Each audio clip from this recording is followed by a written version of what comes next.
terms means that it was respectable to the outside world and it was able to open up a Swiss affiliate. That plan was called loans for shares, and it meant Russian banks lent the government money in exchange for temporary ownership of a company. When the Russian government paid back the money, it would resume control. But if the government failed to pay it back, the stake in the company stayed with the banks. And yep, you guessed it, the government did default on its loans. Now this is where the oligarchs really started to cash in, because the banks started an auctioning off process, a process that was so corrupt that the Russian people began to call it grabification.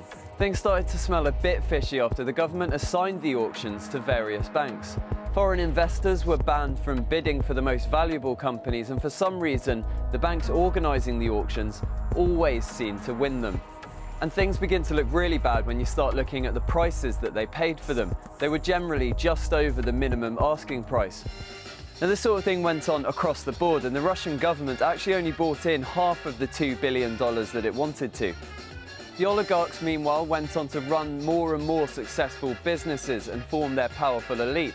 People like Vladimir Potanin, Onexim's then president, who was already Russia's fourth richest man, became so rich it would make you sick. And there wasn't much reason for Yeltsin to stamp down on the corruption from a personal point of view.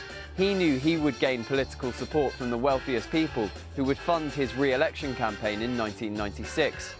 In return for their support, the successful President Yeltsin allowed his funders to get away with paying a teeny-weeny amount of tax and watch their profits and personal fortunes skyrocket. They carried on making vast amounts of money while the Russian economy just stumbled along and normal people struggled to survive, or even to pay for basic things like food and clothing. Then in came Vladimir Putin and a crackdown started. Well, sort of anyway. He introduced new laws and banned some of the tax schemes that gave the oligarchs ridiculous profit margins. A lot of them couldn't get down with the new way of doing things, so they either fled like Abramovich, Berezovsky and Lebedev, or they went to jail like Mikhail Khodorkovsky. He was the 16th richest man in the world, the richest man in Russia, and owned the oil conglomerate Yukos. But he was arrested in 2003 and then sentenced to a prison term for fraud, and has since had his assets frozen.